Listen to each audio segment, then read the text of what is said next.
देखेंगे लॉजिक के बुनियादों पे अगर हम देखेंगे हकीकत क्या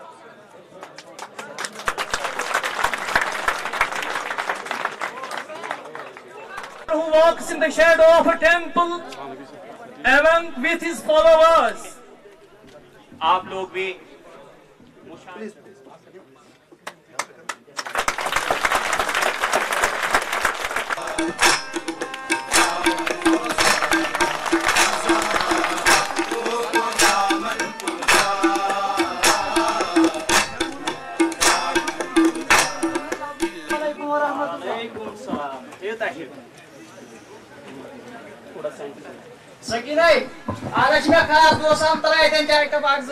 मकदम करने के लिए हमने एक वेलकम सॉन्ग तैयार किया है तो उसके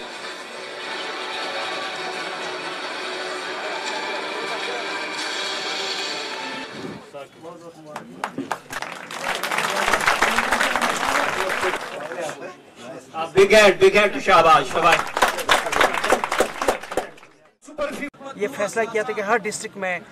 बजाज को डायरेक्टर स्कूल एजुकेशन उसकी पूरी टीम और डिस्ट्रिक्ट एडमिनिस्ट्रेशन के लोग जो है वो एक एक फंक्शन में शामिल होंगे। मुझे बड़ी खुशी है कि उसका आगाज़ हमने आज साउथ कश्मीर के बहुत ही इम्पोर्टेंट डिस्ट्रिक्ट पुलवामा से किया, लेकिन एनुअल डेज़ पे वो कल्चरल एक्टिविटीज़ हो, चाहे एकेडमिक्स के हवाले से अचीवमेंट्स का मौका हो या बाकी जो एक्स्ट्रा करिकुलर एक्टिविटीज़ में उनकी कामयाबी होती है, वो पूरा मौका मिलता है उनको दिखाने का, क्योंकि बच्चों में भी एक टैलेंट होता है, टीचर्स में भी एक टैलेंट होता है, जो एक एनुअल डे पे मौका होता है कि दोनों जो है ग्रुप्स उसको डिमॉन्स्ट्रेट करते हैं। और इसके अलावा जो ख़ास तौर से पूरी स्टूडेंट्स कम्युनिटी में आप देखेंगे थ्रू आउट कश्मीर में या पूरे जम्मू कश्मीर में देखेंगे कि बच्चों में बहुत टैलेंट छुपा होता है, लेकिन उनको